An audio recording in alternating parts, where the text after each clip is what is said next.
Depuis 1989, des centaines d'acteurs du débat public sont venus échanger avec des étudiants et un public toujours plus large. Année après année, tous ceux qui ont participé à la Cité de la Réussite ont modestement essayé d'apporter leur pierre au débat citoyen. Partager des connaissances, s'intéresser, s'étonner, questionner, apprendre et comprendre les autres. Telles sont les valeurs simples que nous avons essayé de promouvoir depuis 3 décennies. Apprivoiser le temps en le retenant pour thème, voilà qui s'est imposé à la Cité. 200 temporalités vont s'entrechoquer pour fusionner en 2 jours intenses de débats portant sur l'éternel fugueur, ponctué d'échanges avec le public. Malgré cette chorégraphie d'idées rythmée par 50 débats, l'expérience humaine laisse penser que ces 2 jours ne dérogeront pas à la règle qui étreint nos vies. Les mots, les questions, les accords, les rebonds, les doutes, les échanges, les désaccords et les rires seront trop vite emportés. Le défi de la désormais plus que trentenaire Cité de la Réussite ne sera pas de retenir le temps, mais d'y créer ce que l'on retient.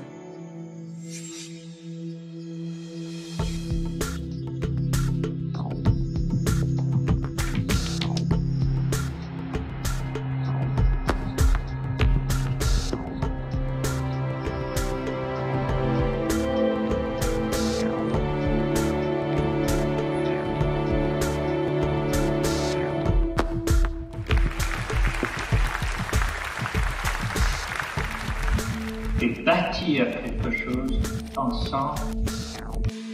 On est engagé parce que vivre, c'est choisir. Ça veut dire prendre des risques. La réussite ou le succès, c'est une succession d'échecs qu'on surmonte, qu'on contourne. Il faut apprendre à apprendre. J'ai un rêve d'élever l'humanité par la danse. Quelle est l'œuvre d'art qui a pu transformer les gens autant que, je ne sais pas quoi, les 35 heures ou la retraite? Si ce n'était plus la solution McDonald's qui triomphait. Manger la même chose, penser la même chose dans tous les domaines, ça c'est le contraire de la cohésion. Cette mondialisation est au contraire une grande source de diversité. Je crois aux intelligences collectives. On fait partie d'une unité qui s'appelle l'humanité. Je pense qu'on manque plutôt de tolérance, souvent. On peut respecter quelqu'un qu'on n'aime pas, on ne peut pas aimer quelqu'un qu'on ne respecte pas. La France doit comprendre qu'elle est multiple et que la différence est une chance. Chacun sait qu'il constitue un maillon et que si ce maillon faiblit, tout s'écroule. La lâcheté générale à l'égard de la responsabilité politique. Mais l'idée, c'est d'installer que les hommes politiques sont complètement déconnectés des réalités. Nous sommes entrés dans un nouveau siècle et déjà, il est en danger. L'expérience, c'est une lanterne qu'on a dans le dos et qui éclaire le chemin parcouru. La lutte contre l'incertitude, c'est ça notre destin. L'avenir va être absolument passionnant.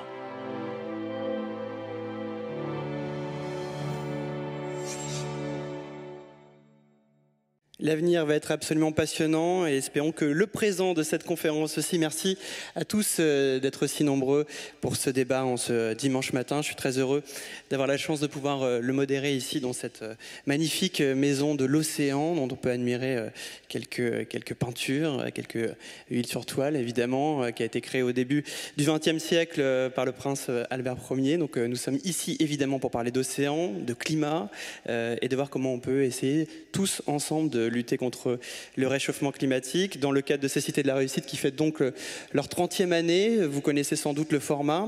Un format, on va vous mettre à contribution. Alors à la fois les étudiants qui sont ici au premier rang et qui vont animer les débats, poser leurs questions. Et puis dans un second temps, ce sera bien à vous d'être en éveil, toujours en ce dimanche matin. J'espère que vous êtes l'œil réveillé, bien aguerri, l'esprit aiguisé pour pouvoir poser vos questions à nos 5 intervenants. Concernant justement la thématique de cette Cité de la Réussite, prendre le temps. Alors, quand on parle de climat et qu'on a une thématique qui s'appelle prendre le temps, je me demande si c'est totalement adapté. On pourra en reparler. En tout cas, on a l'impression que sur cette question-là, on a peut-être un peu trop pris le temps aussi d'une forme d'immobilisme. On parlera de l'action ou de l'inaction des politiques environnementales à ce sujet. Et puis, on aura le temps de le prendre pour explorer quelques initiatives qui sont menées par des acteurs, 3 acteurs qui sont ici présents, acteurs et actrices, qui s'engagent et qui utilisent la technologie aussi pour tenter de lutter contre les effets négatifs du réchauffement climatique. Et justement, cette question de la technologie est assez centrale aujourd'hui dans notre 21e siècle, puisque j'ai démarré ce petit discours en 1906 avec la création de la Maison de l'Océan, de savoir comment la technologie peut être un recours, même si souvent elle est pointée du doigt comme étant aussi néfaste par rapport à l'environnement. J'étais encore récemment au salon Vivatech, que vous connaissez peut-être, qui est un haut lieu de l'innovation qui a lieu à Porte de Versailles, pas très loin d'ici, à Paris. Il y avait toute une forme d'angélisme industriel avec des gens qui se réjouissaient de voir le progrès et l'avenir qui nous attendait, alors que dehors il faisait plus de 40 degrés dans cette fameuse canicule qui nous a un peu rattrapés. Donc il y avait une sorte de dissonance entre l'extérieur et l'intérieur, et on voit qu'aujourd'hui on n'est que rattrapé finalement par les événements, que ce soit les méga-feux, les canicules ou tout ce que l'on voit chaque jour finalement de par le monde, qui nous rappelle à quel point cette question climatique est cruciale, centrale, et qu'il est temps de ne plus le prendre et qu'il est temps de passer à l'action. Et en parlant d'action, je vais vous présenter donc nos intervenants qui sont ici. On va commencer par Hortense Aran, bonjour, qui est fondatrice et présidente générale de Fleurs d'ici et WeTradeLocal.io, comme on dit en bon français. Et vous allez nous expliquer votre projet, votre entreprise qui reconsidère les circuits courts et qui va nous parler de ces fleurs que l'on s'offre, mais qui peuvent être aussi un peu plus éthiques parfois. Olivier Lombard, bonjour, qui est ici d'une main qui se lève, ancien pilote de course. Il nous parlera aussi de son action au sein d'Opium, dont vous êtes directeur général. Opium avec un H, évidemment. Et vous allez nous parler de l'hydrogène, toujours avec un H, pour nous expliquer comment vous allez essayer de mettre sur route cette première berline à hydrogène. On parle beaucoup de l'hydrogène comme étant une solution d'avenir. Ça sera l'occasion donc d'en discuter tous ensemble. Sarah Lamaison, bonsoir. Bonjour même. Et oui, dimanche matin. Vous êtes cofondatrice et directrice générale de Diocycle, c'est ça? Au début, je l'avais dit Diocycle. On m'a dit non, il faut dire Diocycle, parce que la moitié de mes équipes sont à l'étranger. C'est bien ça. Donc Diocycle, ok. Qui accompagne la transformation et la récupération des émissions de CO2 pour en faire une ressource. Donc passer du déchet aux ressources, c'est très intéressant. Donc voilà donc nos 3 acteurs et actrices. Nous avons aussi Frédéric Jobert. Bonjour. Vous êtes plutôt un financier, on peut dire, enfin quelqu'un qui accompagne les acteurs sur le secteur de l'énergie, puisque vous travaillez à BCG France, vous êtes directeur associé, spécialiste, je le disais, dans le secteur de l'énergie et notamment sur le nucléaire. On en parlera bien sûr tous ensemble. Et enfin, pour terminer ce tour de table, Jean-François Julliard, bonjour. Vous êtes directeur général de Greenpeace, évidemment ONG militante qui veille et qui agit aussi pour essayer de faire changer à la fois les consciences et faire bouger une sorte d'immobilisme politique. On aura l'occasion d'en reparler. Puis vous venez de sortir un ouvrage qui s'appelle Climat, 5 ans pour sauver notre humanité. C'est sorti aux éditions Talendier. Nous n'avons pas 5 ans pour sauver l'humanité, mais 90 minutes, l'heure de ce débat pour tenter de mieux la comprendre. Alors on va démarrer tout de suite pour essayer de cerner un petit peu mieux vos activités pour que notre audience puisse avoir toutes les clés en main pour poser les questions. Je le rappelle, je compte véritablement sur vous pour poser vos questions, à peu près une question par personne, si ce n'est pas 2. Donc nous verrons ça ensemble. Voilà, je vous mets une petite pression en ce dimanche matin. Donc Hortense, on va peut-être commencer avec vous pour vous nous expliquer d'où est venue l'origine de votre projet et puis quelle est son idée, son esprit de ces fleurs d'ici. Bonjour à tous, merci beaucoup pour cette invitation. Donc effectivement, moi je suis la cofondatrice d'une entreprise qui s'appelle Fleurs d'ici. Fleurs d'ici, c'est la première marque de fleurs locales et de saison. Alors vous allez me dire, mais so what? En fait, aujourd'hui, 85% des fleurs sont importées de pays en voie de développement comme le Kenya, la Colombie, l'Équateur, à grand renfort de carbone puisqu'elles sont importées dans des avions cargo, cultivées dans des conditions qui sont pas terrible ni pour la planète ni d'un point de vue social, alors que en France toute l'année un peu partout il existe des fleurs, mais qu'il s'agit juste de réapprendre à consommer, comme pour les fruits et légumes. Je pense que si vous êtes ici vous savez qu'on ne mange pas de tomates en hiver. C'est pareil, les roses pour la Saint-Valentin, on oublie, mais il y en a plein d'autres. C'est-à-dire que pour autant, messieurs, ça ne veut pas dire qu'il faut arrêter d'offrir des fleurs pour la Saint-Valentin. Mais il faut offrir des fleurs locales. Et les fleurs locales, ça va être les anémones, les renoncules, enfin voilà. Et ce qui est intéressant à travers ce projet, donc c'est un modèle de plateforme. On fait travailler des horticulteurs locaux avec des artisans fleuristes locaux au service de clients locaux, tout ça avec de la logistique au milieu, en flux, sans stock, parce que c'est un produit frais, un produit fragile, donc ça nous a obligés à être très très performants sur ces questions de logistique. Et du coup, c'est là où, attention, nous ne sommes pas une boîte de fleuristes, mais en fait une boîte de tech. Et donc en fait, effectivement, nous on est surtout une boîte qui a mis la technologie au service de ces questions de logistique en circuit court, de sorte à pouvoir fournir. Nous on fait du multilocal, c'est-à-dire que si vous commandez vos fleurs à Bordeaux, elles auront été préparées par un fleuriste artisan de Bordeaux à partir de fleurs qui auront poussé en Aquitaine. Tout ça d'une seule traite en fait. Et donc vous imaginez bien que ça, à l'échelle du territoire et même à l'échelle plus globale de l'Europe et du monde, ça veut dire une multiplication de microflux en temps réel à synchroniser. Et donc c'est là où la tech vient évidemment jouer son rôle, parce qu'avec un fichier Excel et des SMS, ça marche moins bien. Enfin, ça marche, mais à une toute petite échelle. Et donc en fait, c'est ça pour nous la solution pour faire vraiment ce qu'on appelle scaler, pardon de ce néologisme, mais pour faire passer à l'échelle la question des circuits courts, c'est avant tout une histoire de tech, de systèmes d'information qui permettent en fait de gérer ces multiples microflux de façon coordonnée et synchronisée. Voilà ce qu'on fait. Désolée, c'est un peu long parce qu'en fait c'est assez contre-intuitif. En plus je m'appelle Hortense, donc les gens sont ravis de penser que je fais des fleurs, mais c'est un hoax. C'est ça, vous vendez plus des pixels que des fleurs, ou des pixels qui permettent d'acheminer des fleurs. Et merci pour votre explication, c'était très clair, Hortense. Et puis on voit une bonne illustration justement de la technologie lorsqu'elle est mise au service d'une idée positive. Olivier Lombard, vous c'est pareil, vous êtes aussi une entreprise de la tech avec donc Opium. Parlez-nous justement de votre objectif de cette berline à l'hydrogène. On en parle beaucoup de l'hydrogène. Oui, c'est vrai que c'est un bonjour à tous déjà, et c'est vrai que c'est un sujet qui est au cœur de pas mal de discussions en ce moment. Et nous, donc le projet, il est très clair, c'est effectivement d'amener cette première berline haut de gamme à hydrogène en 2025. Et en fait, l'idée, la vision derrière, c'est finalement de pouvoir démocratiser l'hydrogène et d'arriver avec ce premier véhicule qui soit désirable, qui soit performant et qui puisse représenter finalement ce que peut être le véhicule à hydrogène de demain. Et donc on a une stratégie qui est, on va dire, assez agressive en termes de timing, puisqu'on doit concevoir,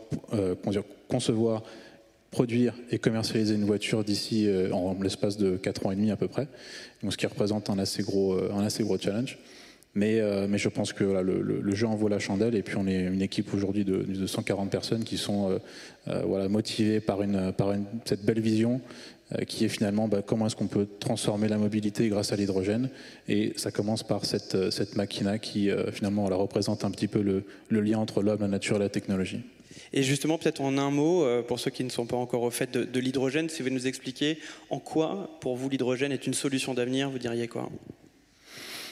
Déjà, faut quand même savoir que dans un contexte où l'énergie est limitée, c'est quand même une molécule qui est la plus abondante dans l'univers. Et puis après, pour moi, je pense que dans la mobilité, en tout cas, l'hydrogène, c'est non seulement un vecteur d'énergie qui peut être propre grâce à l'hydrogène vert, mais en plus de ça, c'est surtout son potentiel énergétique embarqué, qui, dans le cas par exemple de la mobilité, peut ramener finalement une liberté de déplacement parce qu'on a une très grande autonomie et puis un temps de recharge qui est extrêmement court. Très bien. On attend de voir ça donc dans 4 ans et demi, évidemment, mais on aura l'occasion d'en parler avant que cette berline soit sur route.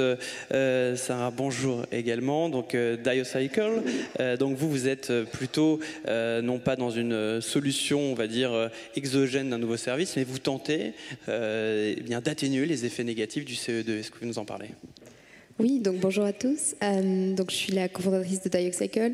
Donc nous développons des technologies de conversion, de capture et de conversion du CO2 en produits de tous les jours, donc des carburants et des produits chimiques, par exemple de plastique. La première chose que j'aimerais dire avant de parler de ce qu'on fait, c'est que la technologie, la technologie qui est à l'état de R&D aujourd'hui, n'est pas la première solution. On peut déjà réduire beaucoup de nos émissions avec soit des comportements individuels, soit des technologies déjà à l'échelle. Mais en revanche, quand on a fait tous ces efforts, il reste 30% de nos émissions dans des secteurs difficiles à décarboner, comme on les appelle, donc secteur de la chimie, secteur de l'acier, secteur du ciment, pour lesquels le carbone est nécessaire dans le procédé lui-même. Donc on ne peut pas électrifier, on ne peut pas réduire les émissions en changeant les moteurs qui sont utilisés, des choses comme ça. Et donc c'est à ça qu'on s'attaque. Donc nous, on est focalisé sur ces émissions-là pour essayer d'utiliser le CO2 pour fabriquer les produits qui en sont dérivés, plutôt que d'utiliser des ressources fossiles. Donc par exemple, si on prend les produits chimiques, aujourd'hui, la plupart des produits chimiques sont produits à base de fossiles, et leur production elle-même, en plus de leur consommation à la fin, émet beaucoup de CO2.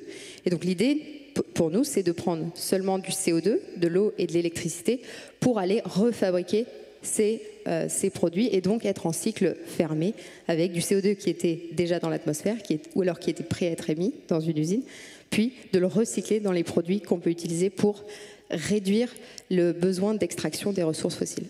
Voilà, donc ça c'est ce qu'on fait, et je finirai juste en disant, on a créé ça avec David Wakerly, qui est mon associé qui est anglais, c'est pour ça, d'où le nom Dioxycle, pour Dioxide Recycle, recycler du dioxyde de carbone. Et donc on a travaillé sur la technologie pendant 5 ans dans l'académique, avant de fonder la boîte, qui est aujourd'hui localisée à Bordeaux. Très bien. Et justement, si vous avez fait un petit préambule en nous expliquant qu'il fallait peut-être commencer par changer presque nos comportements, se dire que c'est pas parce qu'on a une solution qui permet de recycler le CO2 qu'il faut ne plus avoir une action responsable éthique, c'est parce que c'est souvent une critique qu'on peut vous adresser en se disant tiens, si on trouve finalement une solution pour recycler le CO2, à quoi bon finalement se résoudre à essayer d'en émettre moins? Oui, c'est pour essayer de replacer le contexte, on va dire, sectoriel dans lequel c'est intéressant de faire ça. Donc nous, c'est vraiment les émissions difficiles à abattre dans des secteurs qui ont besoin de carbone. La chimie, c'est l'industrie du carbone. Nos textiles synthétiques utilisent du carbone qui est fossile aujourd'hui, qui est produit à partir de pétrole. Donc c'est ça qu'on veut remplacer. C'est ces choses qu'on ne peut pas produire autrement qu'en utilisant du carbone. Très bien, merci Frédéric Jobert. Donc, bonjour. Alors expliquez-nous au sein de BCG France comment vous accompagnez ces acteurs, vous qui êtes spécialiste sur l'énergie. Comment vous développez votre vision justement avec eux? Bonjour à tous. Alors effectivement, nous, on n'est pas des financiers, mais on aide nos clients à mener leur transformation, historiquement leur transformation business et aujourd'hui leur transformation environnementale et écologique.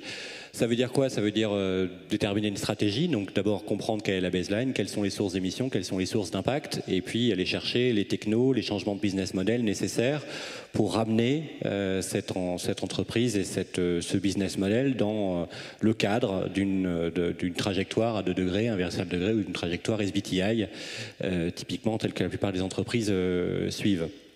Puis ensuite, l'idée, c'est de transformer ça dans des plans. Donc, quelles sont les usines qu'on va changer en particulier, comment est-ce qu'on transforme les réseaux d'approvisionnement, de sourcing, de supply chain, quels sont les technos qu'on déploie, quels sont les nouveaux produits que l'on conçoit, à quelle vitesse va-t-on mettre ces nouveaux produits sur le marché, à quel prix va-t-on les mettre, quelles subventions peut-on aller chercher, quel est le modèle économique, etc. Et puis, donc depuis la compréhension de la baseline jusqu'à la mise en œuvre, notre rôle est d'essayer de faire en sorte que les choses se passent. Voilà. C'est, je dirais, dans la méthode, quelque chose qu'un cabinet comme le BCG, comme tous les cabinets de conseil savent très bien faire historiquement, mais plutôt pour aller chercher de la performance économique, pour aller chercher de nouveaux marchés, la croissance. Là, l'idée, c'est de mettre au service plutôt de la transition écologique ces mêmes méthodes, donc la même démarche analytique, la même compréhension des problèmes, la même mise en équation de ces problèmes, et la même énergie suivie, je dirais voilà, la même démarche du consultant, mais cette fois-ci au service d'une transition environnementale. Voilà. Très bien. J'aurais bien noté que vous n'êtes pas un financier, mais que vous permettez de donner des conseils pour accompagner l'idée d'un business possible. Et c'est en cela qu'on s'en rapproche un petit pas. Jean-François Julliard, bonjour. Je le disais, un directeur général de Greenpeace. En tant que Greenpeace, en tant que directeur général, quelle est votre vision, votre point de vue justement par rapport à ces actions et plus globalement par rapport à la technologie comme étant un moyen de lutter contre les effets négatifs de l'environnement? C'est un moyen et on a besoin de technologie, on a besoin d'innovation, mais il ne faut pas tout miser dessus, c'est clair, et ce serait extrêmement dangereux. En fait, aujourd'hui, la crise climatique est telle que la solution principale passe par effectivement des changements de mode de vie importants, des changements de société qui fassent en sorte qu'on puisse avant tout réduire les émissions de gaz à effet de serre qui sont responsables de cette crise climatique. Et si on veut atteindre la fameuse neutralité carbone en 2050, c'est un peu l'objectif que partagent aujourd'hui la plupart des pays dans le monde. Donc la neutralité carbone, c'est ce moment où finalement les émissions de CO2 dues aux activités humaines sont naturellement compensées par les puits de carbone naturels que sont les forêts, les zones humides, les océans, etc. Et ça ne pourra se faire que si on réduit drastiquement et rapidement cette fameuse courbe des émissions de gaz à effet de serre. Et ça ne pourra pas se faire uniquement grâce à des solutions technologiques. Je crois, quelles que soient nos visions du monde, je pense qu'on pourrait se retrouver d'accord autour de cette table là-dessus. C'est-à-dire que les technologies, elles viennent effectivement en bout de chaîne, comme vous l'avez dit, sur un certain nombre de processus qui resteront fortement émetteurs de CO2, parce qu'effectivement, on ne pourra pas tout supprimer en termes d'émissions de CO2 et qu'il y aura besoin de technologie là pour réduire ça. Ou il peut y avoir de la technologie au service du vivant, au service de solutions locales. Enfin, il y a tout un tas d'endroits dans lesquels on a besoin de la technologie. Mais en revanche, nous, ce qui nous inquiète, c'est parfois ce discours qui est tenu par certains acteurs économiques ou par certains acteurs politiques, le gouvernement actuel n'est pas loin de penser ça, qui consiste à dire que la technologie va nous sauver. Et parfois on frise ça. Quand Emmanuel Macron, il y a quelques mois avant sa réélection, avait ce fameux discours La France 2030, dans lequel il égrenait tout un tas de solutions technologiques qui pour lui étaient essentielles pour le développement de la France et de l'humanité, c'était la conquête spatiale, c'était l'exploration des fonds sous-marins pour aller extraire des minerais, c'était le nucléaire avec, et on va y revenir après j'imagine, avec de nouveaux petits réacteurs déployables plus facilement, selon Emmanuel Macron. Et donc on était dans cette vision du monde qui repose sur le fait qu'on va trouver des solutions à un moment donné à tous les problèmes d'aujourd'hui. Sauf qu'on n'en a absolument pas la garantie et que quels que soient les efforts qu'on met en termes de recherche et d'innovation, ces technologies elles ne seront pas au point suffisamment rapidement. La crise climatique elle est là aujourd'hui et on ne peut pas attendre d'avoir des solutions prêtes pour s'attaquer à cette fameuse courbe des émissions mondiales de gaz à effet de serre. Donc ça veut dire réduire, et réduire ça ne peut se faire qu'avec des changements de mode de vie. Donc c'est toute la question autour d'aujourd'hui, rendre nos sociétés plus sobres. Plus sobre, ça veut dire moins consommer d'énergie, moins consommer tout un tas de matières premières, de matériaux, et ça passe effectivement par des changements comportementaux, certains qui sont entre nos mains, mais surtout la plupart qui sont entre les mains du gouvernement, avec des politiques publiques différentes sur la question des transports, sur la question du logement, sur la question de la production industrielle, sur la question de l'agriculture, enfin tous ces secteurs-là qui sont clés pour effectivement avoir des sociétés plus sobres. Alors vous avez prononcé effectivement le terme de sobriété numérique, qui trace déjà une grande dialectique dans le monde du numérique avec, on va dire, deux camps qui s'opposent. Le camp de la sobriété qui prône justement une forme d'usage un peu slow-tech ou low-tech des choses, et puis de l'autre une forme de technosolutionnisme. Pour en donner un exemple et une incarnation, puisque vous avez parlé de conquête spatiale, on peut parler d'Elon Musk qui va justement être un grand chantre du technosolutionnisme. Il n'est pas le seul. On parle de technologies qui permettraient de casser les rayons du soleil, on parle de technologies qui permettraient de refroidir la planète. On est évidemment là sur des données qui peuvent sembler être de l'ordre de la science-fiction, mais ce n'est pas du tout le cas, c'est bien la réalité, et on voit bien comment les architectes de la Silicon Valley s'inspirent souvent de l'imaginaire de la science-fiction pour mettre en application réellement leurs différentes innovations. Donc ici on a effectivement une ligne de fracture assez claire entre la sobriété d'un côté et ce technosolutionnisme de l'autre. Pour justement amplifier leur voix, il faut une solution, ça s'appelle un micro, le voici. Et je vais donc maintenant donner la parole à nos trois étudiants. Et on va commencer bien sûr par une étudiante. Ton prénom, puisqu'on peut se tutoyer. Oui. Bonjour, moi je m'appelle Prune, je suis étudiante à Panthéon-Sorbonne, j'en ai la chance. Donc c'était très intéressant de vous écouter, merci beaucoup de votre présence. Donc le titre de la conférence, c'est donc le constat et l'action. On a, je crois, tous bien compris que vous étiez plus dans l'action. mais généralement plutôt dans l'innovation. Est-ce que selon vous, cette action, elle doit passer surtout par l'innovation, par la création d'entreprises, par remplacer des modes de production, ou est-ce que vous pensez qu'il doit y avoir une généralisation à la fois de l'État qui offre un cadre, ou même au niveau, comme disait Jean-François Julliard, des modes de vie et de l'action collective? Merci beaucoup. Question lancée comme ça. Qui veut pêcher une réponse, puisque nous sommes à la Maison de l'Océan. Il vous faut un micro. Et le voici, collaboration. C'est beau. En 2 minutes. Je vais être d'accord avec M. Julliard. Je pense que c'est forcément les deux, ne serait-ce que pour la question de la contrainte énergétique.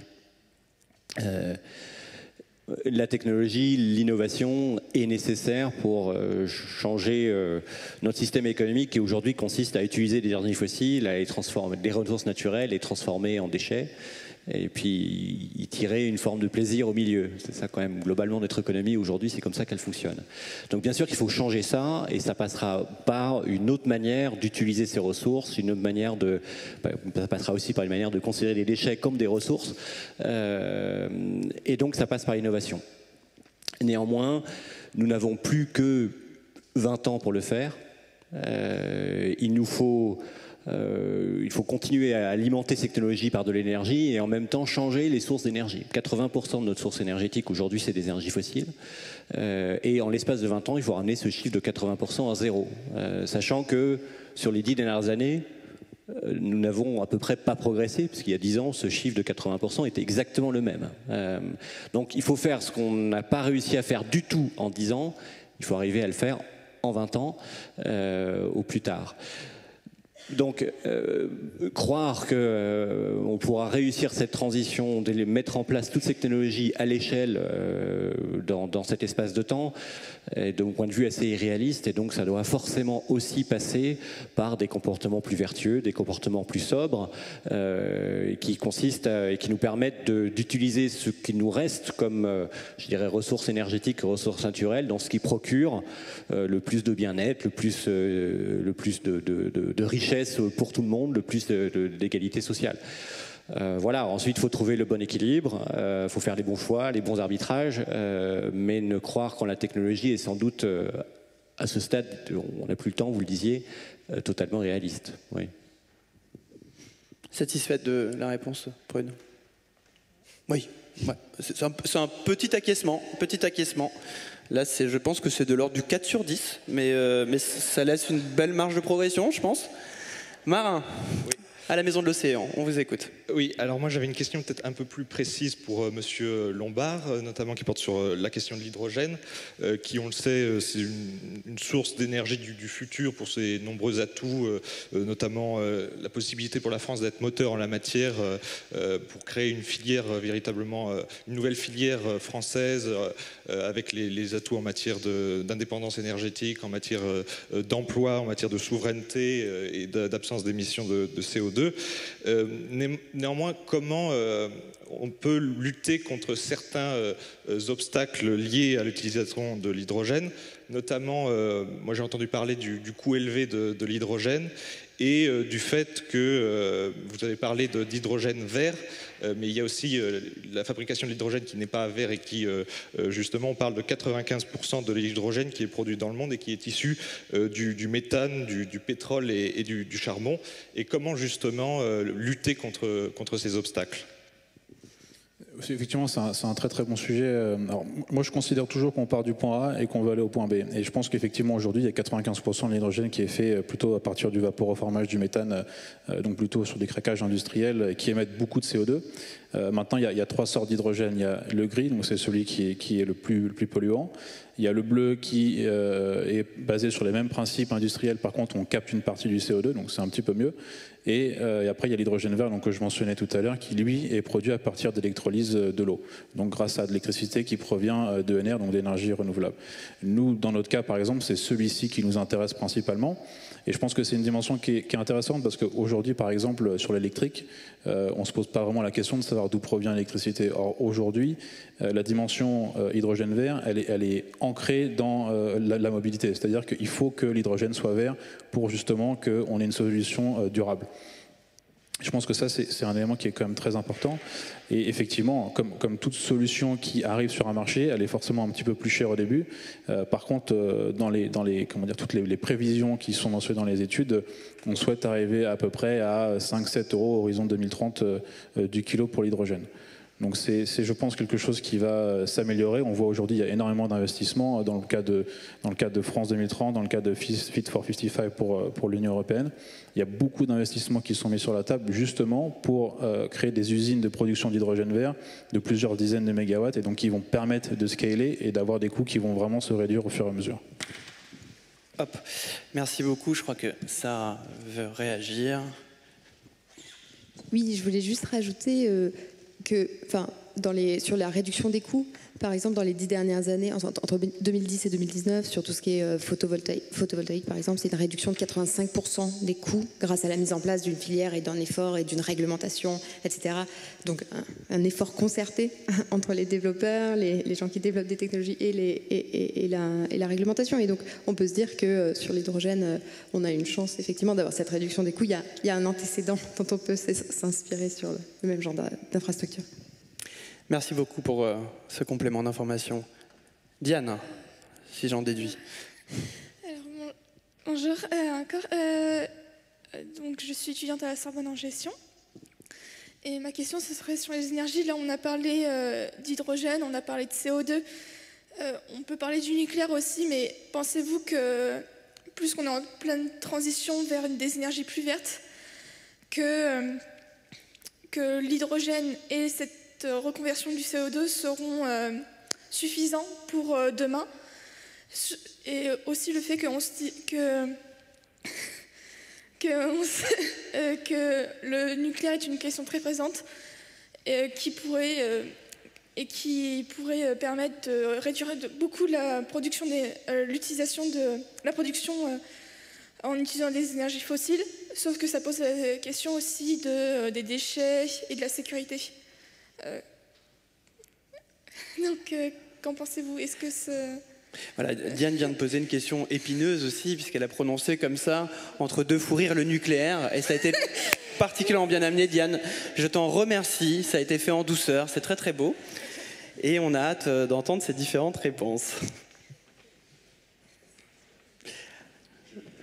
Allez, vas-y. Je vais essayer d'avoir mieux que 4. À mon avis, il y a une belle marge de progression et je trouve que c'était un peu sévère. Avec le nucléaire, il faut une petite part de courage. À mon avis, il y a une sorte de revanche estudiantine là, qui se joue ici. Absolument.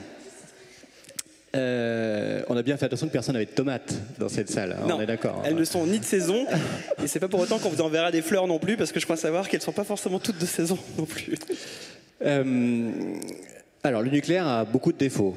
Ça c'est certain, vous en avez cité certains, il y a la question des déchets, le nucléaire impose aussi d'avoir une vraie gestion du risque et à la fois dans son sérieux professionnel et ingénierie, et puis d'avoir aussi une culture qui permet d'accepter, comme toute activité industrielle, qu'il existe un risque, que ce risque doit être géré, doit être accepté par les populations.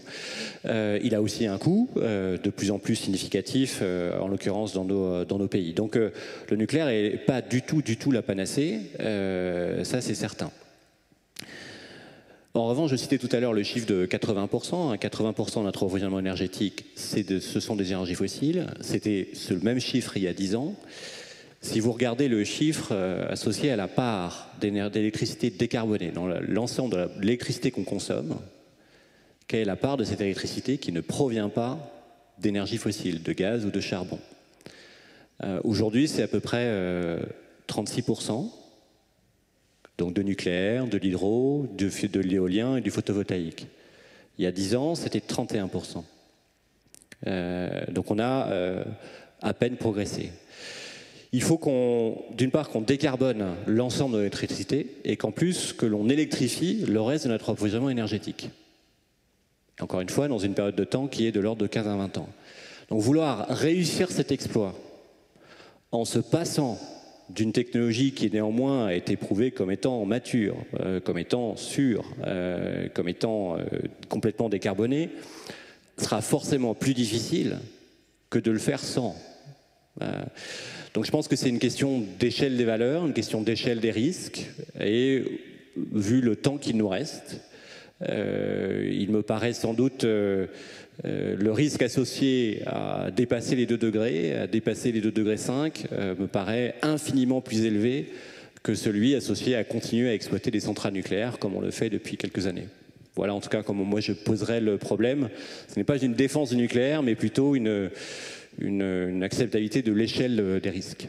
Voilà.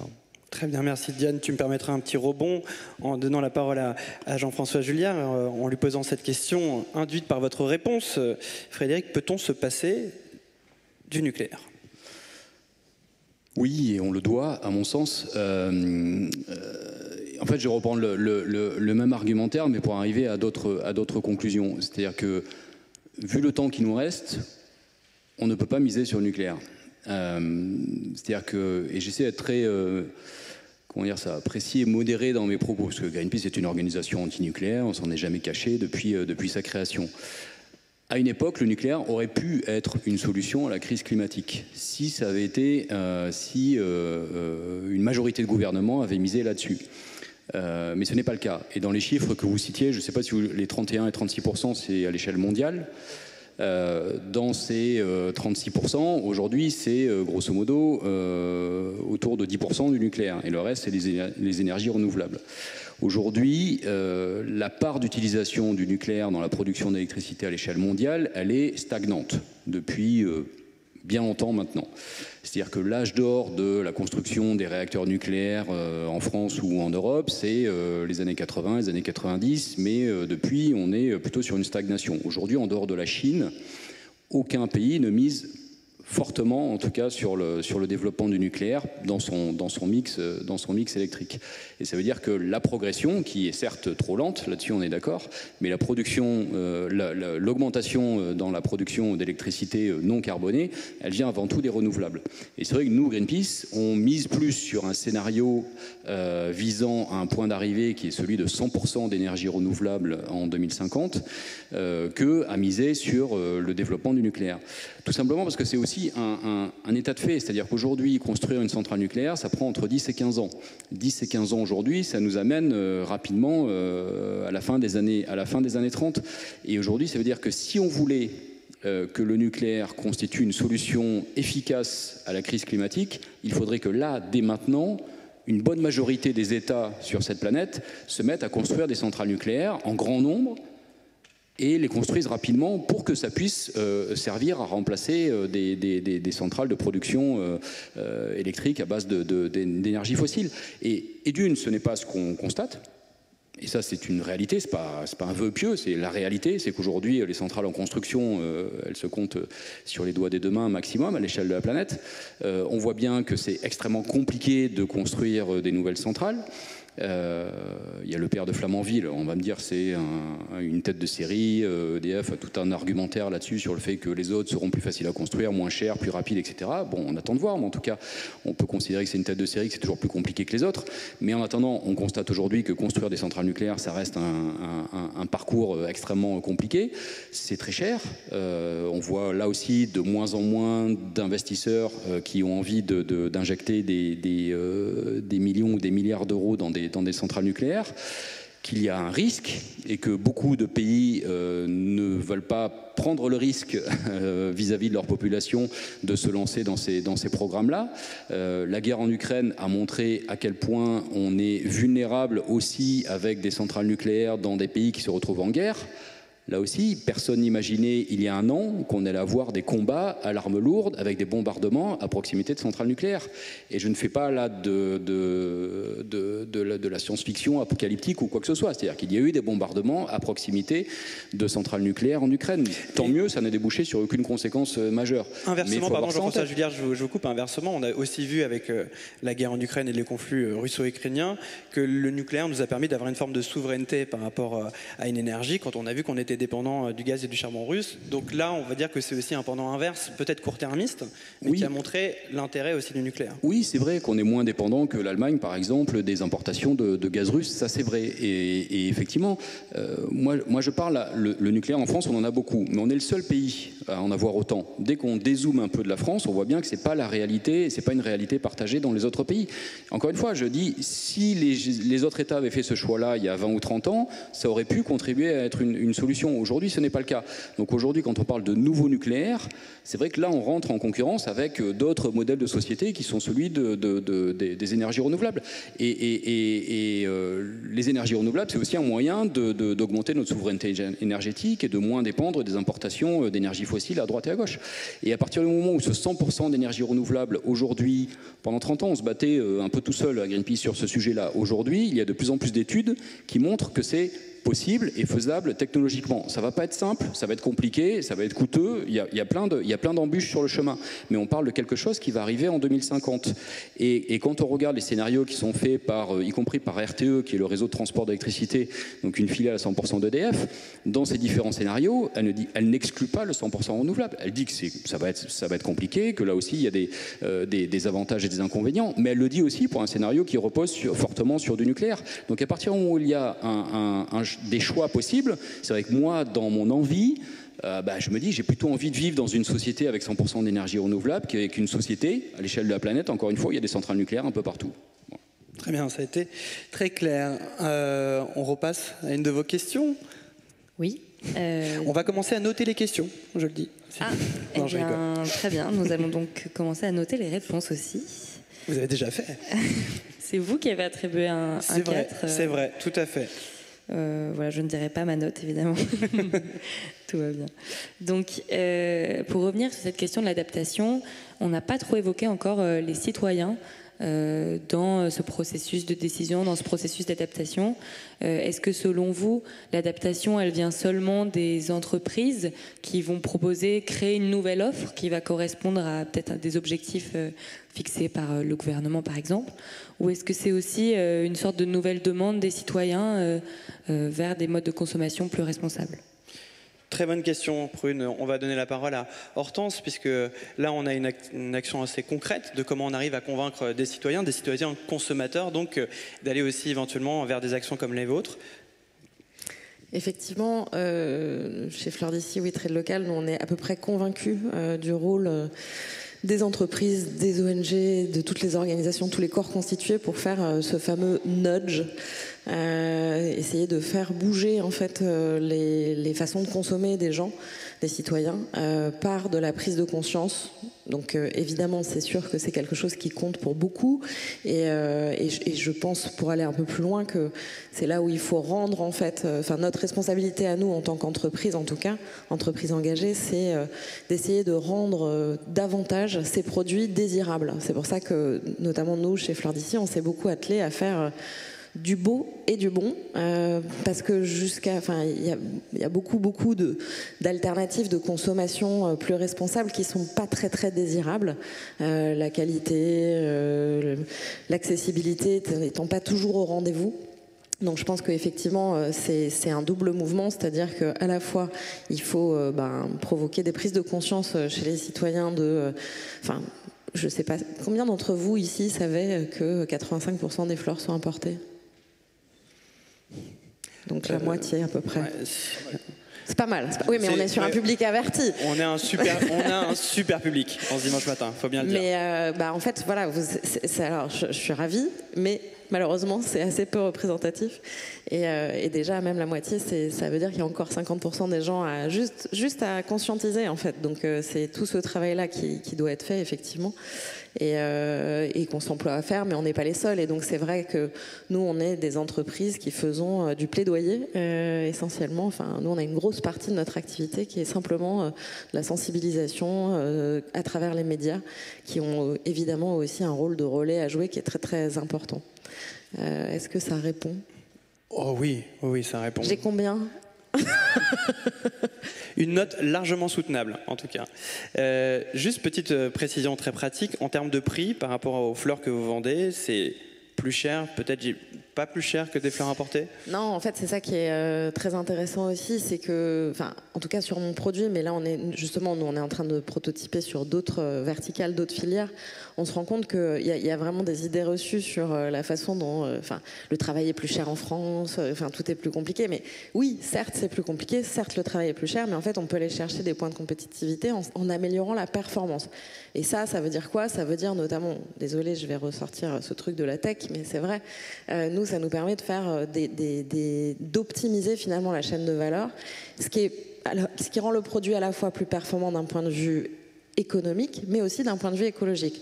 Juste en 2 mots, les producteurs de fleurs en France, ils jetaient jusqu'à 50% de leurs matières premières par manque d'optimisation de la chaîne, parce que c'est un produit frais et fragile, ça se périme, enfin voilà.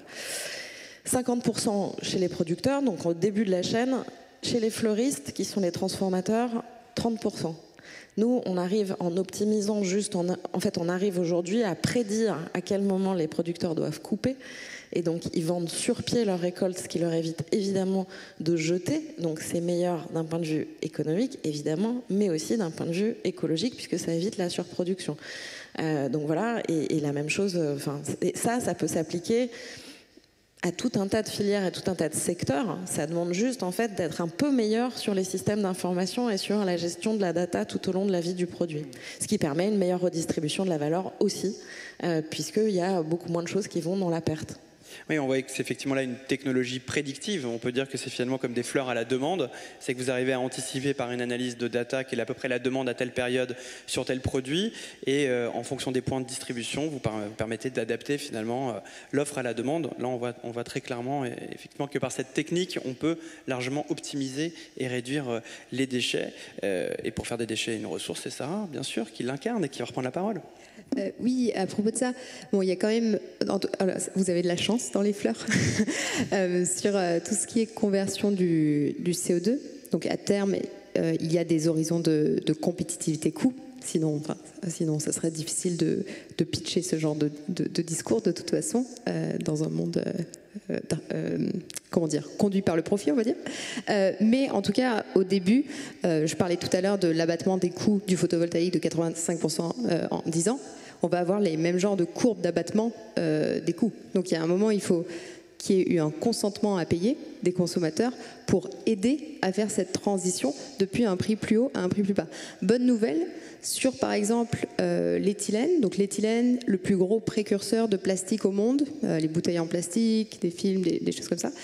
Si on a un premium, donc si on double le prix de l'éthylène pour la production de cette éthylène, et qu'on vend ensuite, à la fin, on fait toute la chaîne de production d'une bouteille en plastique, on se retrouve simplement avec 1 à 2 centimes de différence sur la bouteille en plastique. Donc en fait, il y a quand même une absorption de ce qu'on appelle le green premium, le premium vert du coût, c'est-à-dire le surcoût qu'il faut accepter de payer pour pouvoir avoir un produit durable par rapport à un produit fossile qui existe. Mais voilà, il y a quand même des produits, on va dire, sur lesquels on va pouvoir essayer de capter la bonne volonté du consommateur, puisque ce coût n'est pas trop important. Mais voilà.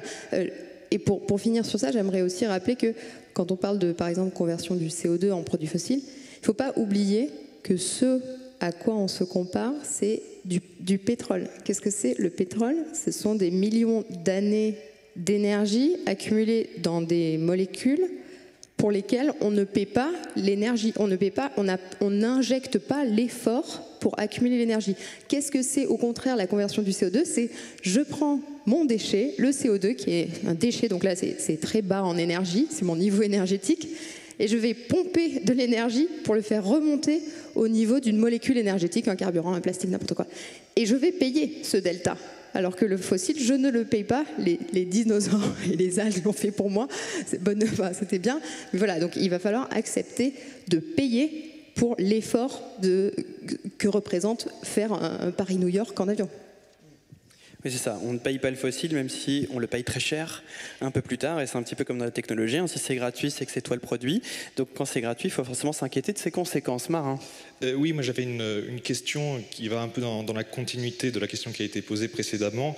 Vous avez évoqué un travail à faire sur la prise de conscience, justement, mais une fois que ce travail a été fait, est-ce que l'adaptation au changement climatique, qui on le sait, exige des efforts individuels et collectifs, que tout le monde ne peut ou ne veut pas faire, parfois, compte tenu de certains obstacles sociaux, économiques. On peut parler par exemple de certaines contraintes dues à la baisse du pouvoir d'achat ou bien de la taxe carbone qui a été adoptée et qui a donné par la suite lieu à la crise des gilets jaunes. Dans ce contexte, on entend une certaine musique dans la bouche de certains jeunes sur une dictature écologique ou sur le totalitarisme vert, qui serait en fait la meilleure solution pour contraindre en quelque sorte tout le monde à l'écologie. Justement, quelle est la place de la démocratie dans ce contexte? Est-ce que la démocratie a encore sa place et est une bonne solution, la meilleure des solutions? Jean-François, je tente une réponse.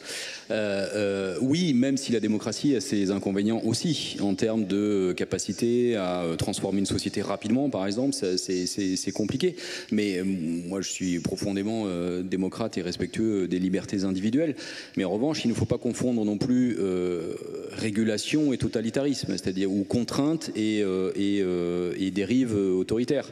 Nous, avec Greenpeace, on demande au gouvernement en permanence de prendre des mesures qui peuvent être considérées comme des contraintes, notamment pour le secteur économique ou de la régulation pour l'ensemble de la société. Mais faire société, ça suppose d'accepter un certain nombre de régulations et de contraintes. Il y en a partout. On ne fait pas ce qu'on veut individuellement partout. Il n'y a qu'à prendre dès qu'on sort dans la rue le code de la route, c'est une somme de contraintes et de régulations qui fassent en sorte qu'on ne soit pas tous écrasés par la première voiture qui passe ou tués dans les accidents de la route tous les jours, même s'il y a encore des accidents de la route. Donc la régulation et la contrainte, c'est pas forcément quelque chose d'autoritaire. À partir du moment où c'est expliqué, où c'est bien amené et où c'est vécu comme quelque chose de juste. Ce qui a posé problème avec la taxe carbone ou l'augmentation de cette taxe sur les carburants, c'est qu'elle a été vécue comme une mesure injuste socialement parce qu'elle était plus difficile à accepter pour les populations les plus précaires. À partir où on touche sur une taxe comme la TVA ou un certain nombre de taxes, plus on a des difficultés économiques au jour le jour, plus on est pénalisé. Et il n'y a pas eu de rééquilibrage, il n'y a pas eu de redistribution, il n'y a pas eu de mesures qui consistaient à rétablir un peu d'équité dans cette mesure-là. Aujourd'hui, ce qu'on demande, c'est qu'il y ait de la régulation, mais qu'elle ne soit pas faite n'importe comment. Par exemple, on travaille beaucoup sur la question de la rénovation thermique des bâtiments. C'est une mesure absolument nécessaire pour réduire les émissions de gaz à effet de serre et améliorer le confort de vie des populations qui vivent dans les bâtiments les plus insalubres. Sauf qu'aujourd'hui, rénover de manière performante son bâtiment, c'est des travaux qui sont souvent de plusieurs dizaines de milliers d'euros. Qui peut faire ça? Seulement une partie très minoritaire et très privilégiée de la population. Donc s'il n'y a pas là des politiques publiques qui viennent compenser ça avec des mesures consistant à accompagner financièrement les populations qui n'ont pas les moyens de mettre 20 000, 30 000 euros pour rénover leur logement, ça ne fonctionne pas. Voilà. Et c'est là qu'il faut travailler sur cette question d'acceptabilité sociale. Mais pour revenir à la question, je pense que tout ça peut se faire dans un cadre très démocratique et que non, je ne suis absolument pas pour une dictature verte qui pourrait peut-être accélérer un certain nombre de choses, mais qui poserait infiniment d'autres problèmes. Et puis, c'est pas non plus la conception de la société qu'on souhaite. Puis j'imagine, vous qui pointez du doigt souvent l'immobilisme de l'État, j'imagine que pour vous, on est assez loin de la dictature verte. Au niveau des politiques publiques. Oui, bien sûr. Ouais. Non, on n'a jamais crié à la dictature verte ou quoi que ce soit. Nous, ce qu'on aimerait, c'est que le gouvernement actuel en fasse plus pour accélérer ces sujets-là réellement. On a dénoncé pendant 5 ans le double discours d'Emmanuel Macron qui était très moteur et très allant sur les questions climatiques, notamment au niveau international.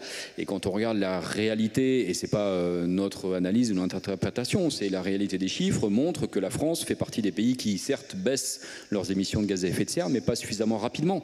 La France n'est pas le seul. Si on compare aux autres pays de la planète, on fait déjà bien mieux que beaucoup d'autres. Mais on estime, nous, que la France pourrait faire beaucoup plus et pourrait accélérer ce rythme de baisse des émissions et que ça ne se fait pas pour tout un tas de raisons. Frédéric. Oui, je voulais juste rajouter un point. Et vous voyez qu'en dehors du nucléaire, je suis en général assez d'accord avec M. Julliard. Donc, bien sûr, pas de dictature. 2, en revanche, il ne faut pas avoir peur des interdictions. Voilà, on interdit, on pose des feux rouges et ça ne choque personne, donc on peut poser des feux rouges ailleurs. Et 3, surtout, il faut effectivement essayer de rendre cette transition désirable et souhaitable avant qu'elle ne nous soit imposée par la réalité des événements et du changement climatique. Et donc la nécessité de construire des récits, un récit de la transition qui donne envie à tous d'adopter ces nouveaux comportements. Ce que je voudrais ajouter, c'est que la difficulté, c'est qu'au-delà on peut construire ces récits, on peut les mettre dans les murs du métro, à la radio, etc.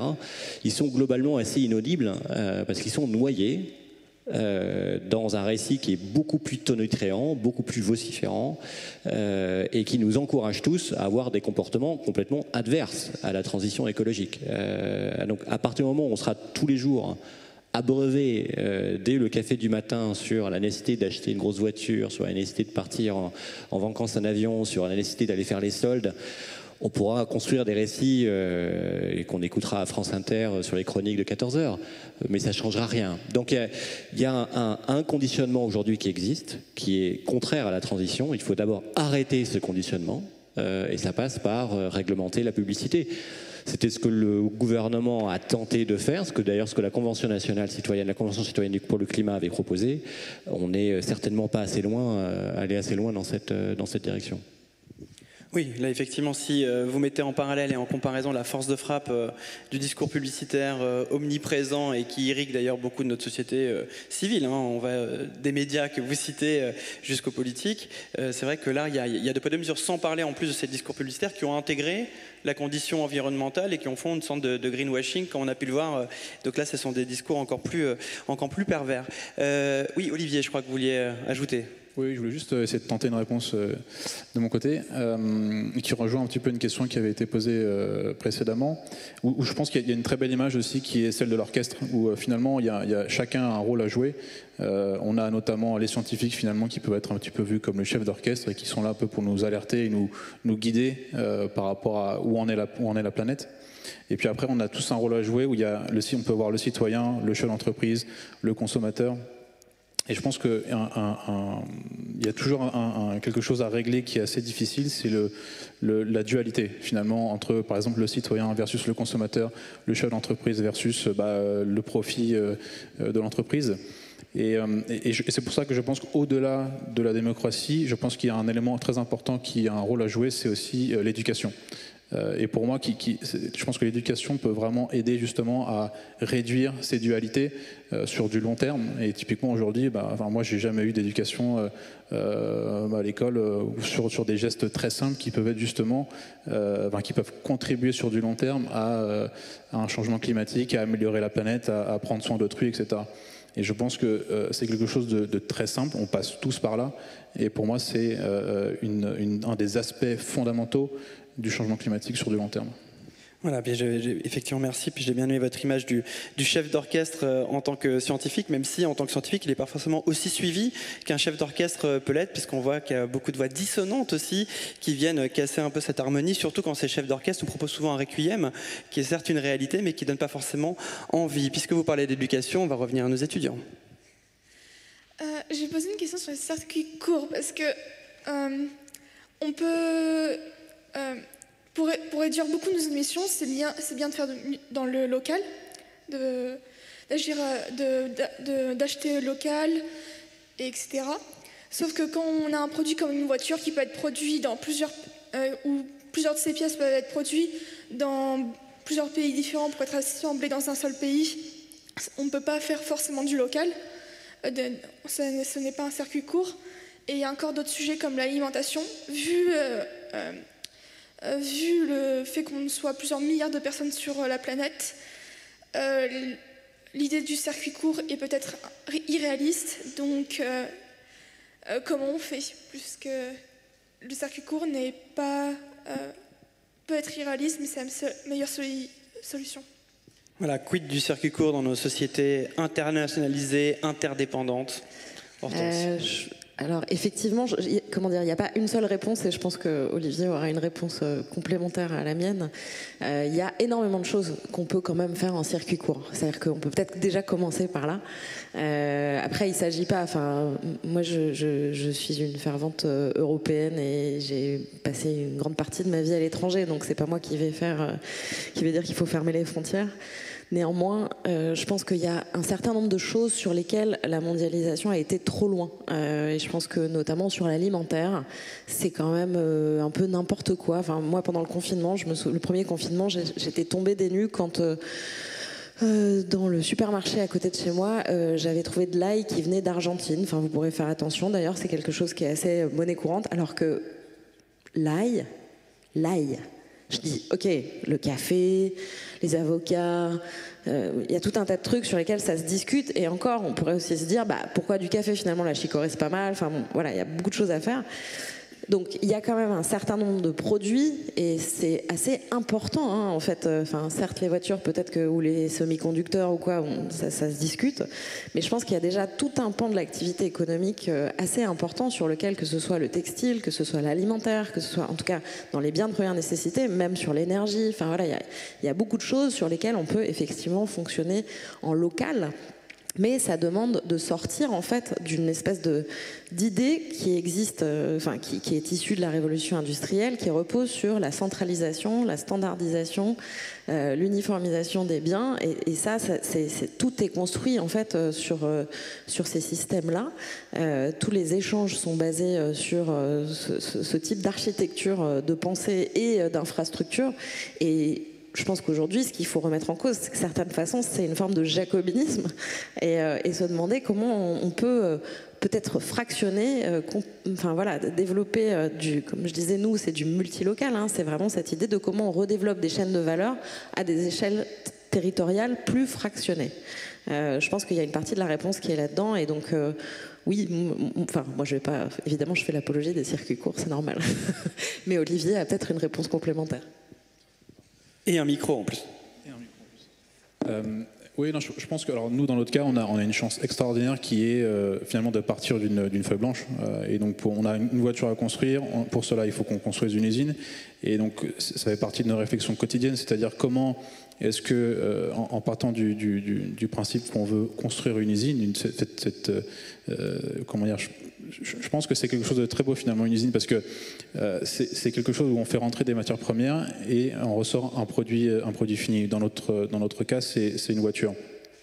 Et quand on prend le tout début de la chaîne, qui est d'où proviennent finalement les éléments qui vont constituer ce produit, il y a 1000 questions qu'on peut se poser et effectivement c'est un gros challenge de savoir où est-ce qu'on va pouvoir se sourcer, sachant que par exemple dans le cas des microelectronics, c'est forcément compliqué de se dire ok, je vais me sourcer en France uniquement parce qu'il n'y a pas forcément ces éléments-là à disposition.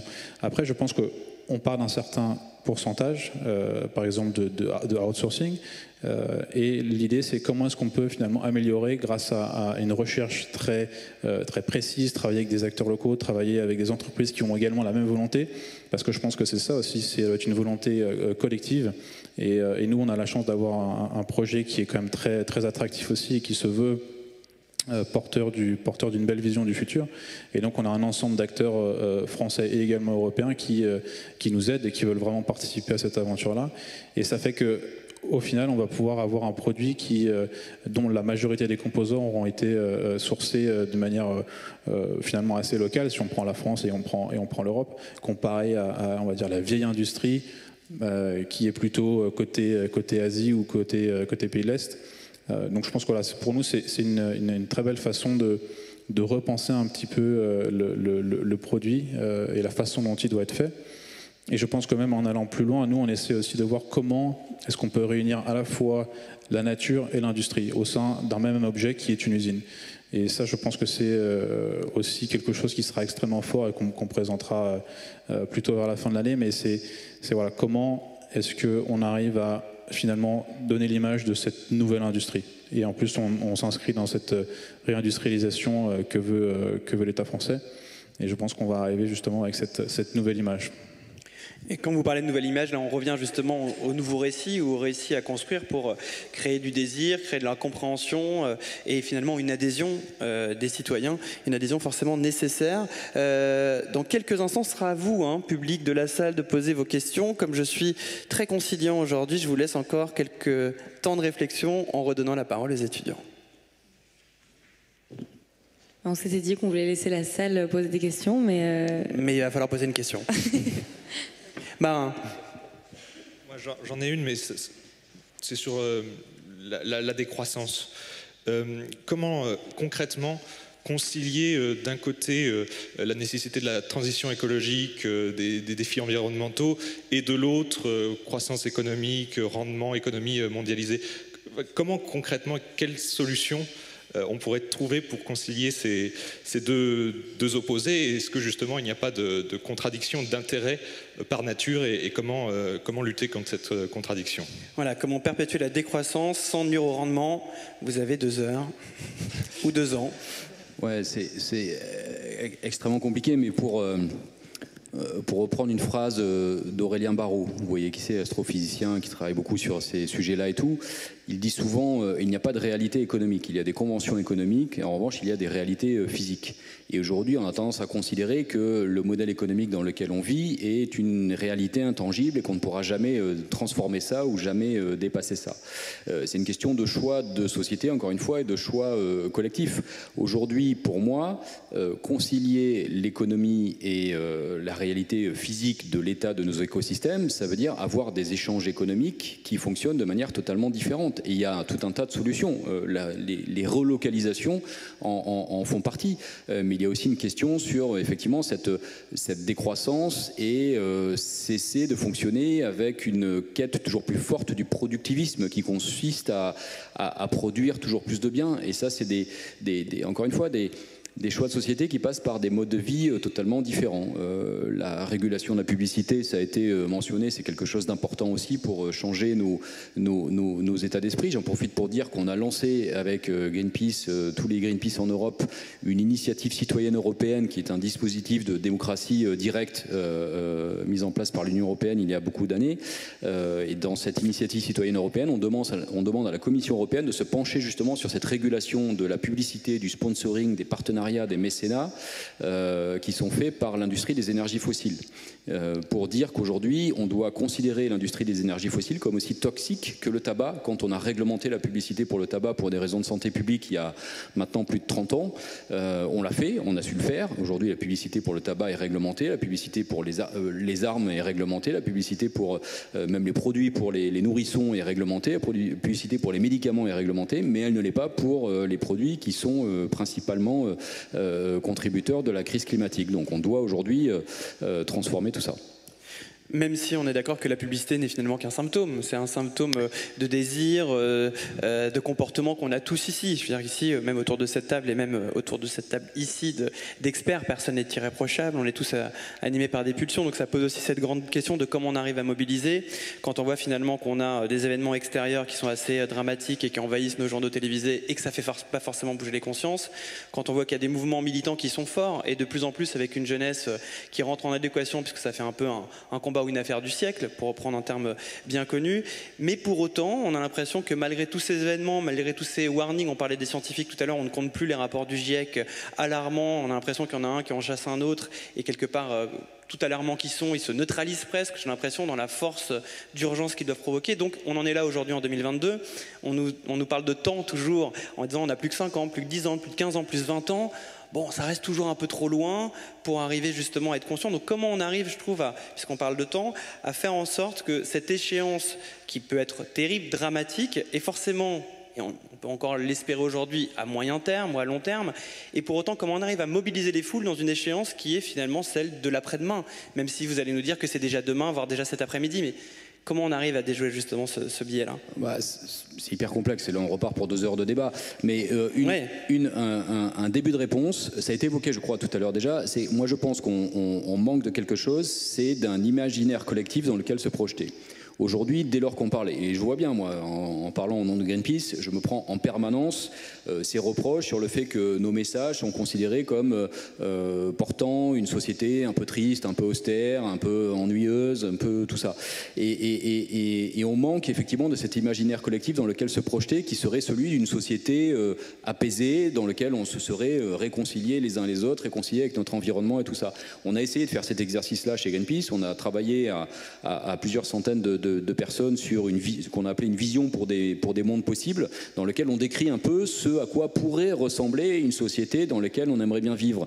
Mais on ne va pas y arriver tout seul. Ça passe aujourd'hui par du travail par les médias, du travail de l'industrie culturelle. Aujourd'hui, effectivement, la vision du monde qui est portée par les grosses productions hollywoodiennes ou ce genre de choses-là, ou par les séries Netflix, c'est pas l'imaginaire d'une société réconciliée avec son environnement. Donc on a besoin de travailler là-dessus, sur décrire, raconter à quoi ressemblerait un monde plus heureux, plus sobre et tout ça. Et c'est au contraire pour moi, en tout cas, qui ai beaucoup travaillé dessus, un monde bien plus joyeux, source de bien plus de plaisir et à rebours d'une société austère et ennuyante.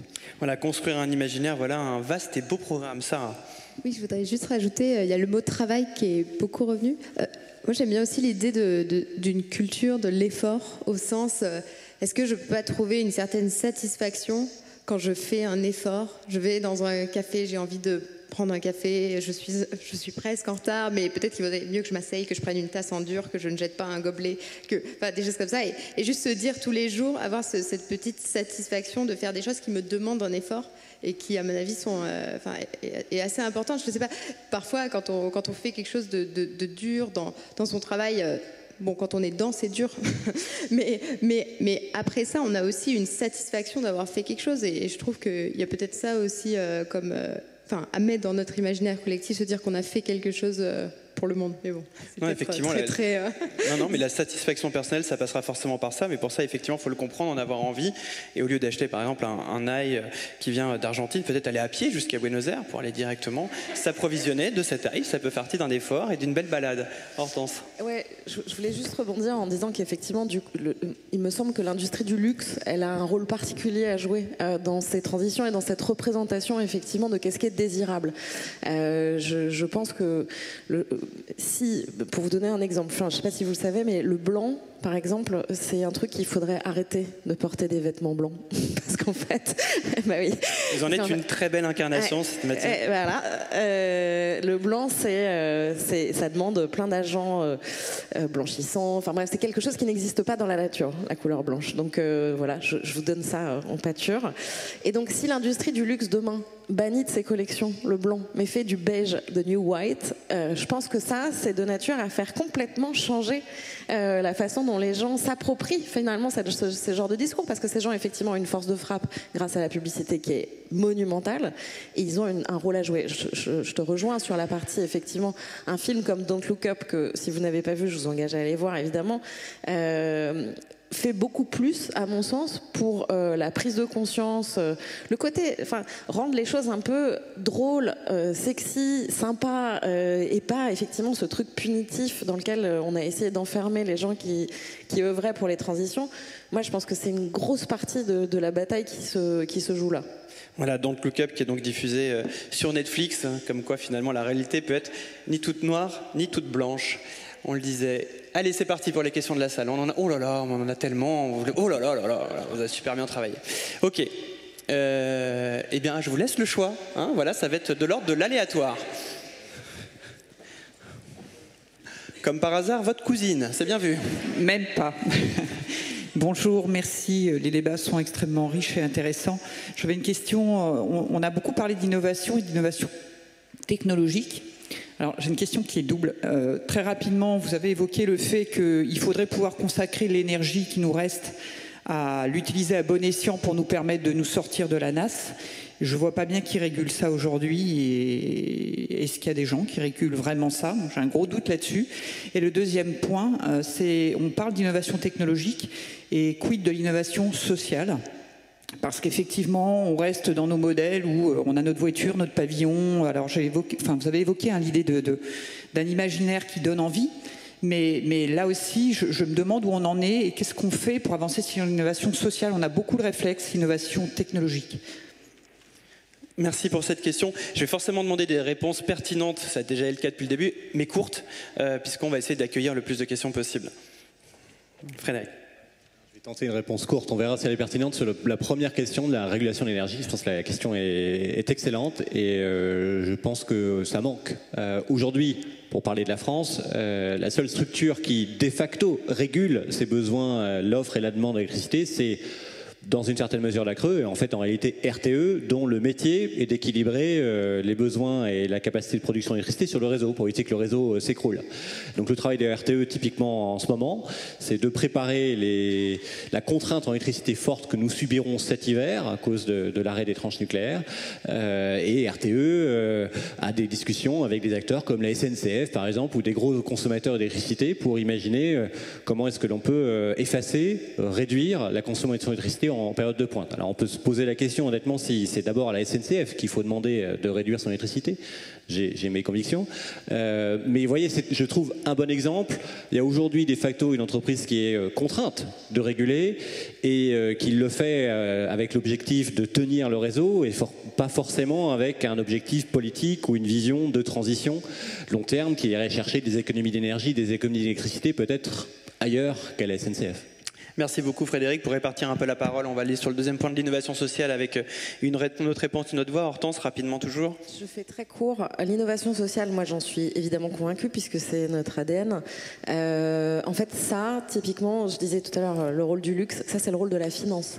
C'est-à-dire qu'effectivement, il y a cette espèce de croyance en ce moment que c'est la technologie qui va nous sauver. Et donc si vous portez un projet d'innovation où vous n'avez pas une brique tech, vous n'avez aucune chance d'être financé. Aucune. Et donc, il y a quand même cette dimension, et pour faire un changement, enfin, je suis désolée, dans cette société capitaliste telle qu'elle existe aujourd'hui, sans argent, on ne fait rien. Donc, en fait, c'est là où il y a effectivement aujourd'hui une prise de conscience aussi à avoir du côté des gens qui détiennent les capitaux, mais qui est en cours. Hein, quand on voit les grands assureurs qui se rendent compte qu'un monde à plus de degrés, il est juste inassurable, et qui du coup repensent leur façon d'investir, je pense que c'est des signaux qui sont très encourageants, et surtout, c'est la rapidité. Nous, il y a 5 ans, quand on a commencé, c'était complètement inaudible. Aujourd'hui, je pense que c'est un discours qui est en train de devenir assez mainstream. Puis je pense qu'il y a une inversion de procédé, c'est que là on voit qu'on a la technologie qui est au service d'une innovation sociale, au détriment de parfois beaucoup d'objets où c'est le social qui est au service d'une innovation technologique. Donc on voit que les deux ne sont pas forcément inconciliables. Nouvelle question avec nouveau choix cornélien de notre hôte de cette cité de la réussite. Merci pour vos interventions, c'était instructif. Moi j'ai deux questions, essentiellement pour Olivier Lombard. La première c'est quel est le nombre de tonnes équivalent CO2 qu'on doit viser individuellement en France pour respecter les accords de Paris? Et la deuxième c'est quel serait le nombre de tonnes équivalent CO2 émis par la fabrication d'une voiture à hydrogène? Voilà. Alors, j'ai pas la réponse pour les deux questions, qui sont très précises. Et pour la deuxième, pour le coup, en fait, ce qu'on est en train de mettre en place au sein de la société et en fait à tous les niveaux, c'est un principe de traçabilité. Typiquement, alors notamment grâce à la technologie de la blockchain. Moi, je pense que là, un très bel exemple de la technologie au service du changement. Et pour nous, c'est comment est-ce que grâce à cette technologie, on peut arriver, par exemple, dans le cas de l'hydrogène, à savoir d'où vient exactement la molécule d'électricité qui a permis de produire l'hydrogène vert. Après, sur le niveau de l'industrie, c'est typiquement pouvoir sourcer les véhicules, l'empreinte carbone qui a été nécessaire pour produire les composants qui vont constituer le véhicule, et ensuite tracer également tout le carbone qui aura été émis dans le processus de création du véhicule. Donc c'est quelque chose qui est en cours d'étude chez nous et qui va être mis en place. Pour l'instant, j'ai pas de target précise à vous donner, mais voilà, c'est typiquement le genre de choses où on aura pour le coup une traçabilité extrêmement précise de l'empreinte carbone qui aura été émise pour sortir notre véhicule de l'usine. Et puis admettre qu'on n'a pas toutes les réponses à toutes les questions, c'est déjà une belle preuve d'innovation, car ça n'arrive pas tout le temps. Du côté des experts, Sarah, vous avez un chiffre, peut-être? Oui, aujourd'hui l'empreinte carbone du français moyen, c'est 11 tonnes de CO2 par an. Et le but c'est d'atteindre 2 en 2050 d'après Carbone 4.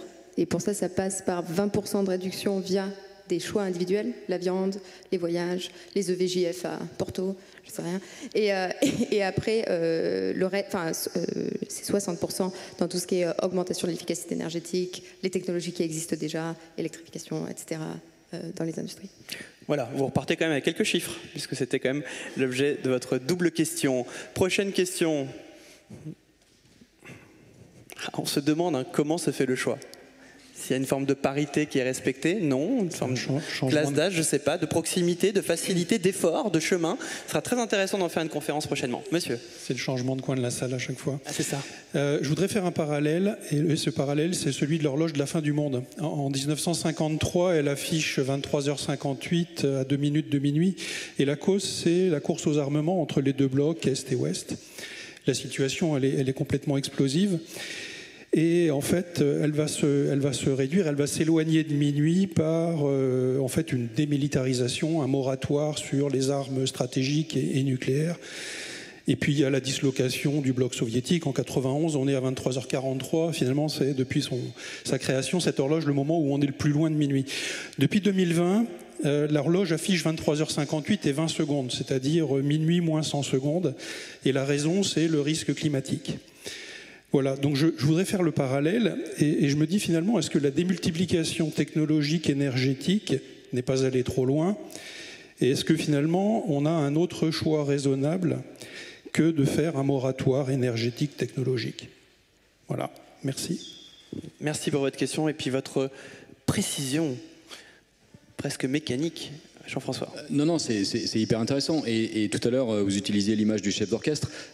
Si les scientifiques étaient les chefs d'orchestre, c'est ce qu'on ferait. Or, le problème, c'est que les scientifiques ne sont pas les chefs d'orchestre. Aujourd'hui, les chefs d'orchestre, pour moi, ce sont les dirigeants politiques, les gouvernements. Mais c'est bien aussi ainsi. Je ne suis pas pour dire que les scientifiques doivent gouverner le monde.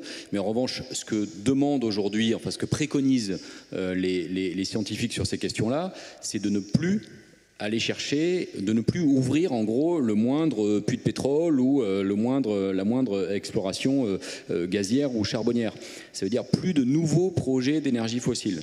C'est-à-dire que déjà, si on devrait laisser sous terre, je crois, plus des 2/3 des hydrocarbures connus, donc déjà repérés, identifiés par les majors pétrolières, mais on devrait arrêter d'aller explorer et chercher de nouveaux projets. Et on en est là. Donc forcément, si les chefs d'orchestre agissaient rationnellement par rapport aux préconisations des scientifiques, eh bien, ces chefs d'orchestre, c'est-à-dire les gouvernements, devraient se mettre autour d'une table et dire c'en est fini avec le moindre nouveau projet d'exploration pétrolière, charbonnière ou gazière. Et du coup, on va transformer le monde en fonction de cet impératif-là. C'est-à-dire qu'il n'y a plus d'énergie fossile nouvelle qui sort de terre ou qui sort des océans. Et ça, ce serait pour moi une véritable contrainte positive, collective, globale, qui nous mettrait sur un chemin tout à fait différent et qui serait un peu une espèce de point de départ d'une transformation collective de la façon avec laquelle on vit sur cette planète. Merci beaucoup. Et à notre horloge, il est 12h22, c'est encore le temps d'accueillir quelques questions. Oh, trop facile, anticipation, prédictivité, d'accord. Oui, bonjour à tous. Moi j'aurais une question pour Hortense Aran, plus particulièrement autour de la désirabilité, que vous avez évoqué assez rapidement au début. Je pense qu'on est assez d'accord pour dire qu'en France, on essaye de plus en plus de faire attention à consommer de saison, locale, en particulier pour les fruits et légumes, et de manière générale pour l'alimentation.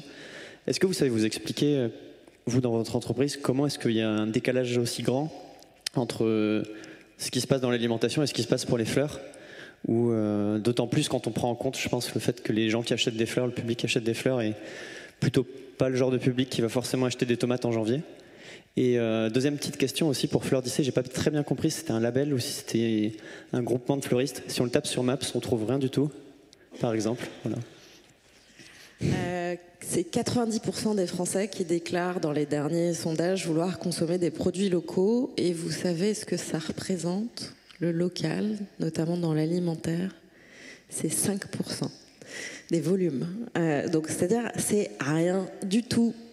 Et ça, pourquoi? Effectivement, comment ça s'explique?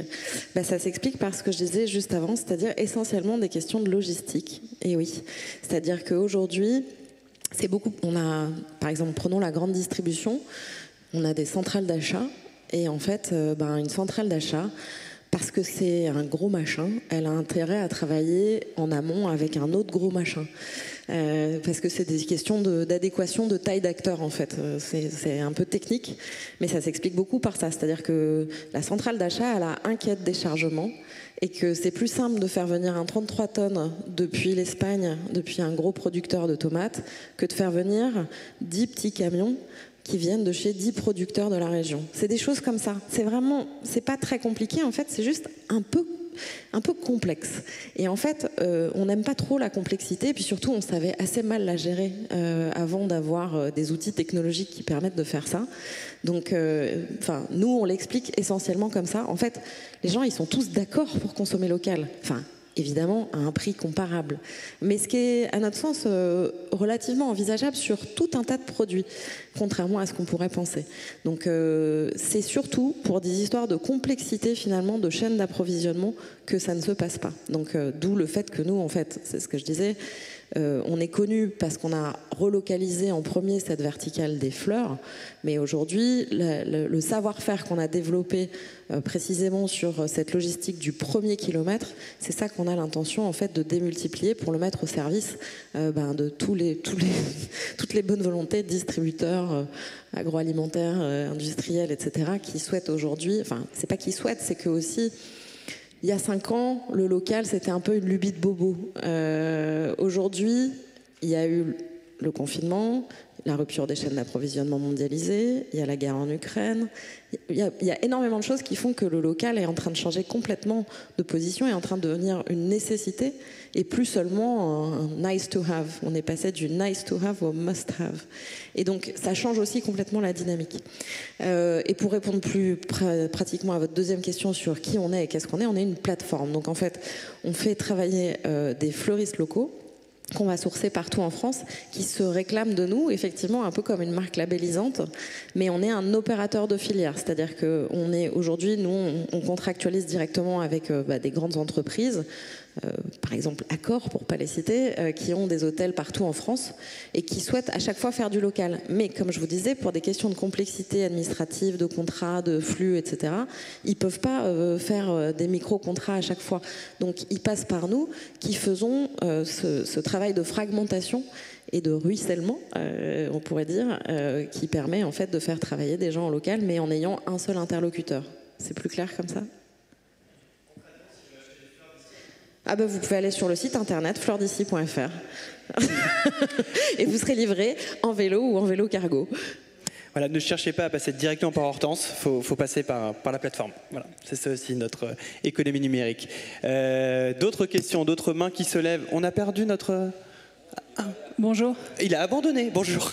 En fait, je suis arrivée un peu en retard, donc je me permets de passer... Alors on va tout reprendre depuis le début. Pour poser une question. J'ai une question un peu provocatrice, et c'est une remarque, mais que je vais poser sous forme de question. Quand on a abordé la question du nucléaire, donc c'était Greenpeace qui répondait qu'effectivement, s'il y a 20-30 ans, les pays avaient investi dans le nucléaire, on aurait pu se poser la question aujourd'hui, mais qu'aujourd'hui, c'était un peu trop tard. Il y a 20-30 ans, je pense que vous étiez plutôt contre le nucléaire, si je ne me trompe pas. Donc la question se pose aujourd'hui, je ne suis pas du tout pro-nucléaire ou je n'ai pas d'avis honnêtement sur la question. Mais du coup, est-ce qu'on peut vraiment entendre ce que vous dites sur ce sujet? Est-ce que vous considérez vraiment les solutions qui sont réfléchies sur ce sujet avec le maximum de pragmatisme et d'objectivité? Alors, j'ai pas dit que c'est la solution que j'aurais défendue il y a 30 ans. J'ai dit que si la question s'était posée il y a 30 ans de est-ce que le nucléaire peut devenir l'une des solutions fortes à la crise climatique, on aurait pu se poser la question autrement et que le débat aurait été différent. Parce qu'il y a 20 ou 30 ans, on n'était pas dans la situation d'aujourd'hui. Je dis juste qu'aujourd'hui, avec les paramètres actuels, avec les préconisations du GIEC et l'état de la crise climatique, qu'aujourd'hui, pour moi, et j'essaie d'être très pragmatique là-dedans, pour moi, le nucléaire ne doit pas faire partie de la solution. Quand on lit le dernier rapport du GIEC, et encore une fois, le GIEC n'est pas là pour dire il faut faire ceci ou il faut faire cela. Il pose un constat et il met un certain nombre on peut considérer que c'est des préconisations, mais de situations et de solutions possibles. Quand il liste les différentes sources d'énergie qui, pour lui, peuvent contribuer le plus efficacement à la réduction des émissions de gaz à effet de serre, il met avant tout les énergies renouvelables plus rapidement que le nucléaire. Et ça se base sur, effectivement, un constat qui est celui qu'aujourd'hui, le nucléaire est trop lent pour faire face à la crise climatique. On a fait un petit calcul qui vaut ce que ça vaut, mais parce que vous voulez quelques chiffres. Si on voulait que le nucléaire contribue à réduire de 10% les émissions de gaz à effet de serre à l'échelle de la planète, il faudrait qu'on se mette à construire chaque semaine un nouveau réacteur nucléaire pendant 20 ans. On pourrait se dire que c'est le choix que fait la planète collectivement. Sauf que ce n'est pas ce qui est en train d'arriver. Ce n'est pas ce que je souhaite, mais au-delà de ce que je souhaite moi, ce n'est pas ce qui est en train d'arriver. Et ça n'arrivera pas. C'est-à-dire qu'aujourd'hui, on ne va pas avoir des gouvernements qui vont se mettre ensemble pour dire on va construire un réacteur nucléaire chaque semaine pendant 20 ans. Mais sauf que si on voulait que le nucléaire contribue efficacement à lutter contre le dérèglement climatique, c'est ça qu'il faudrait faire. Et encore une fois, il faut qu'on dézoome de la France. On est dans une situation incomparable aux autres pays. En France, le nucléaire, c'est 75%. Enfin, ça a baissé parce que les parcs sont à l'arrêt, mais grosso modo, entre 65 et 75% de la production électrique. Aucun autre pays n'a autant misé sur le nucléaire que la France. Là non plus, je ne dis pas c'est bien, c'est pas bien. Je dis c'est un état de fait. C'est-à-dire que quand on dézoome, et je l'ai dit tout à l'heure, le nucléaire à l'échelle de la planète, c'est peanuts. Et pas parce que les gouvernements sont majoritairement anti-nucléaires, parce qu'ils n'ont pas considéré que c'était une solution viable économiquement, etc., pour produire l'électricité. Merci d'avoir clarifié vos propos, Sarah, rapidement. Je voudrais juste réagir sur ça en disant quand même, la crise du Covid nous a quand même appris une chose positive. Je ne sais pas, mais voilà, on ne va pas rentrer dans un débat sur les vaccins, mais en tout cas qu'on peut accélérer des procédures de certification quand il y a urgence. Donc je me dis, on pourrait, vu que les réacteurs nucléaires, le problème c'est quand même toutes les autorisations, c'est un processus réglementaire très long. Pour moi, c'est pas complètement perdu. On n'a pas juste un temps incompressible qu'on ne pourrait pas changer si on voulait faire quelque chose. Voilà, c'est juste Oui, on a perdu la compétence en France parce qu'il y a 30 ans, des gens ont dit attention, c'est le mal absolu. Voilà. Mais c'est dommage, selon moi. Allez, on va accueillir malheureusement presque une dernière question, mais je ne veux pas faire trop de déçus. Ah, un jeune public. Moi, j'ai pas très bien compris la conférence. Du coup, ma question, elle n'aurait pas trop de rapport. C'est plus de questions, mais comment et pourquoi luttez-vous contre le réchauffement climatique? Merci. Alors, donc, dans j'ai pas bien compris la conférence, est-ce qu'il veut voir qu'on a tous un zéro collectif qu'on peut peut-être prendre avec grand plaisir? Et cette question, c'est pourquoi lutter contre le réchauffement climatique? Après tout, finalement, pourquoi s'embêter, hein? Voilà. J'adore la question.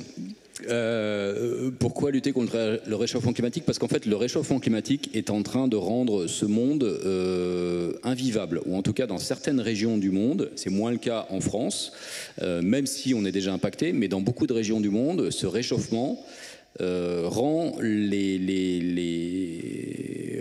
tout simplement certaines régions invivables. C'est-à-dire qu'aujourd'hui, par exemple en Inde, les habitants de ce très grand pays qui est l'Inde souffrent réellement d'épisodes caniculaires répétés.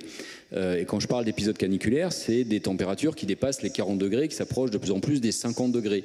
Or, quand on a une canicule en France, on est plutôt sur entre 35 et 40. Et entre 35 et 40, tu te rends compte à quel point c'est déjà difficile de vivre, d'aller dehors, de sortir, de se balader, de jouer, d'aller à l'école, et que le réchauffement climatique va rendre tout ça de plus en plus difficile.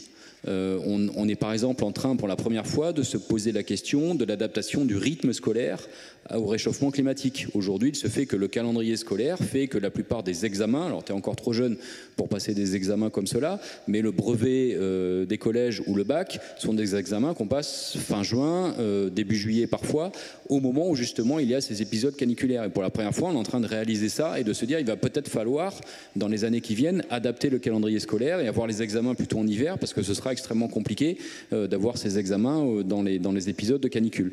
Donc voilà, le réchauffement climatique, c'est tout ça. Ça va être des choses de plus en plus difficiles à vivre, de plus en plus de difficultés pour se nourrir, parce que c'est plus difficile de faire produire notre alimentation par des temps trop secs. C'est des canicules, c'est des sécheresses, c'est aussi plus d'inondations. Enfin, c'est beaucoup de choses qui vont dérégler notre climat, et ce sera compliqué pour une immense majorité des gens. Ce sera bien plus difficile de vivre. Et finalement, c'est là où je me rends compte que ta dernière question aurait peut-être pu être la première de cette table ronde. Après tout, qu'est-ce que le réchauffement climatique? Pourquoi tenter de le combattre? Et ça pose aussi, ça pointe du doigt aussi peut-être encore les efforts qu'il y a à faire, même sur les toutes jeunes générations, pour essayer de comprendre la portée et l'enjeu de ce combat-là. Là, normalement, j'aurais eu ma conclusion parfaite. Première, dernière question, fin de la table. Mais comme je sens qu'il y aura forcément une personne qui sera un peu frustrée, je laisse la dernière question, et je le jure, ça sera la dernière.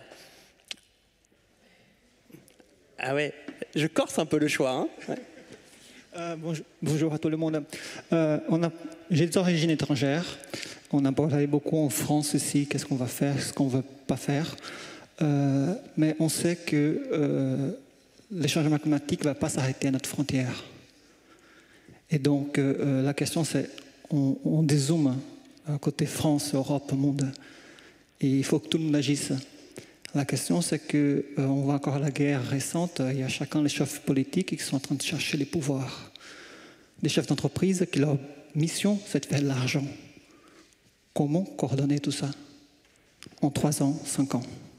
Alors merci, vous avez vu, on a une question, on a navigué dans la pyramide des âges, là on navigue maintenant sur la planète, et la question est très pertinente. C'est vrai qu'elle revient presque à la première, parce que si j'essaie de faire une fusion entre les deux questions qu'on vient d'entendre, ça serait de dire finalement à quoi bon se battre contre le réchauffement climatique ici en France, quand on voit que dans d'autres pays, on en est encore très très loin de ce combat-là, de cette prise de conscience-là, et qu'on sait très bien, comme ça vient d'être rappelé, qu'on est dans un village global, tel que l'avait prophétisé McLuhan. Donc finalement, à quoi bon continuer à se battre, même chez nous, quand on voit qu'ailleurs, il y a encore tant de chemin à faire?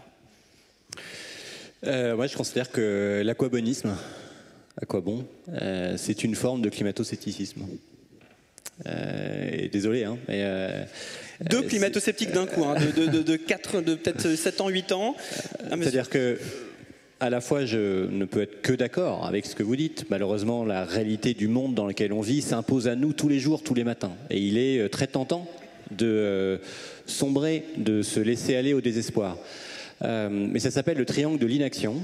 Et à rejeter quelque part la responsabilité sur les autres, les chefs d'entreprise, les dirigeants politiques, peu importe, les lobbies, eh bien on oublie notre responsabilité à nous, individuelle, et le fait que de toute façon, il n'y a pas d'autre choix, il n'y a pas d'autre solution que d'essayer d'enclencher cette transition, à commencer par notre comportement à nous. Donc pour répondre à votre question, comment est-ce qu'on peut faire? Arrêtez de manger de la viande dans les cantines, demandez à vos parents de prendre le métro, demandez à vos parents de partir en vacances en train plutôt qu'en avion. Arrêtez d'acheter cette taille qui vient d'Argentine, voyons. Donc, et ensuite, bien sûr, on peut continuer à lutter aussi contre notre système économique qui est, à bien des aspects, je crois qu'Enfance l'a rappelé, totalement absurde. Mais ne pas sombrer dans l'aquabonisme ou dans l'autre aspect de l'autre climato-scepticisme, le whataboutisme, what about China. Voilà. Bon, la Chine, elle pollue aussi beaucoup parce que nous, on consomme. Donc, commençons par nettoyer devant notre porte, et ça sera déjà un bon premier pas. Voilà, je ne connaissais pas le terme de whatabonisme. Et oui, Olivier. Je voulais juste aussi rajouter un dernier point par rapport aux chefs d'entreprise. Et je pense que c'est important de ne pas voir les chefs d'entreprise que comme des gens qui cherchent du profit, même si peut-être majoritairement ça peut être le cas. Mais je pense qu'il y a aussi un shift. Et les chefs d'entreprise, c'est des gens qui portent une vision. Et qui portent une vision qui permettent d'aller plus vite que ce que peuvent faire par exemple les États, où on parlait justement de la latence que ça peut avoir parfois. Et je pense que aujourd'hui, des gens qui arrivent justement à faire bouger le monde de manière concrète, c'est des chefs d'entreprise, c'est des nouvelles générations d'entrepreneurs, de start-up qui justement ont une vision très claire et qui englobent justement cette crise climatique dans laquelle on est et qui essayent de construire des choses en accord avec l'environnement, en accord avec finalement l'avenir de l'homme. Et je pense que c'est important aussi d'avoir cette dimension-là. Alors effectivement, comme le disait Hortense aussi, de toute façon, pour pouvoir faire bouger des choses, il faut aussi des fonds, il faut des moyens, il faut effectivement une part de profit, mais c'est pas la seule raison pour laquelle un chef d'entreprise existe. Merci beaucoup pour cette parole de chef d'entreprise aussi. Olivier Lombard, et Sarah aura donc, en tant que chef d'entreprise également, le mot de la fin. Un petit mot de la fin, hein, mais simplement, peut-être pour à propos d'orientation scolaire, on va dire, si tu souhaites maximiser, si on souhaite maximiser la chance de gagner de l'argent, ne créez pas d'entreprise. Ne faites pas du hardware. Je veux dire, ne fabriquez pas des machines. Allez chez Google, coder et travailler 6 heures par jour et ça sera plus facile. Donc voilà, je pense pas, en tout cas, que notre génération d'entrepreneurs dans le climat font ça pour l'argent. Voilà. Ah mais non, c'est Hortense qui va nous jeter un dernier bouquet, une dernière fleur à cette table ronde, bien sûr. Non, mais une fleur de saison, j'espère quand même. Je voulais juste rebondir parce qu'en fait, je me suis dit c'est trop bête de pas saisir l'opportunité. On recrute. Je vois beaucoup de têtes. Je vois beaucoup de têtes bien faites et de jeunes gens et de moins jeunes d'ailleurs. On ne fait pas de jeunisme. Donc voilà, on recrute dans plein de secteurs chez nous, dans de la tech évidemment, mais pas que, du commercial, de la communication, des relations producteurs. Donc tout un panel de métiers très divers. Donc voilà, n'hésitez pas à venir frapper à notre porte. Je ne pouvais pas laisser passer l'opportunité. Je crois que le message est passé. Les CV sont donc à déposer juste à côté de cette veste blanche d'Hortense. Et que vous soyez jeune ou moins jeune, on recrute très jeune. Je crois que même sous les moins de 10 ans sont acceptés du côté de Fleur d'ici. Donc vous l'avez déjà débauché. Bon bah merci à tous, merci à vous pour cette table ronde. On peut applaudir.